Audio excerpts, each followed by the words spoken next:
Blue Ridge, Three Summits by Sean Green. It was a bright July morning in the San Gabriel Mountains.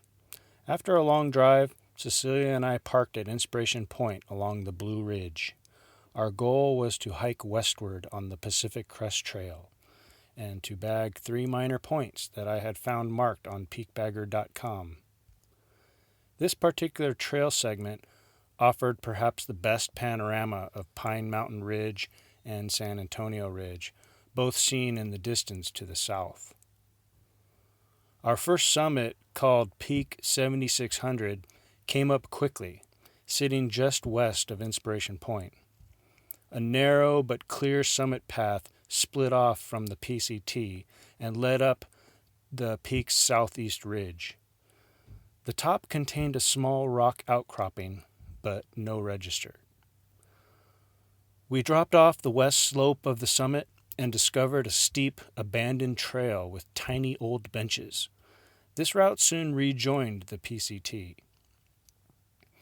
Cecilia spent a minute investigating a hollowed-out fallen tree. She asked me to take a picture through the hole.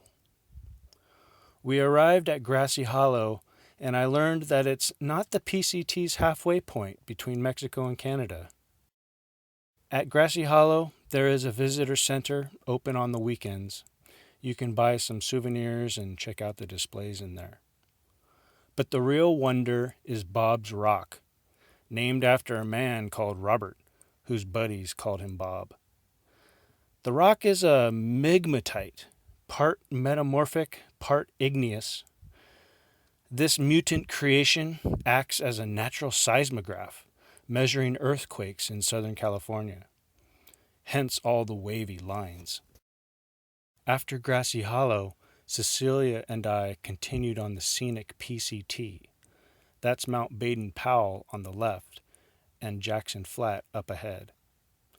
At Jackson Flat, we walked through the busy campground to reach an observation tower, which stood atop a small high point on the ridge.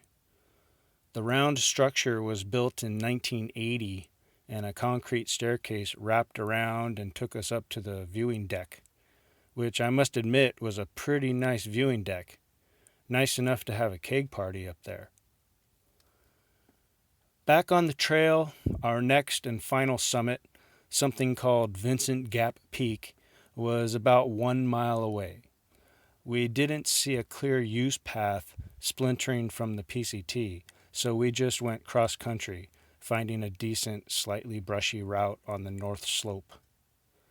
At the summit, there was a rock cairn, but no register, plus a triangular metal sign. The flies were quite a nuisance, so we left quickly.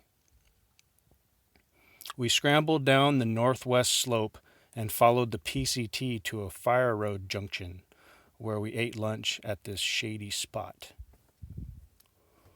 For part of the return, we utilized the fire and service roads that run along the south side of Blue Ridge.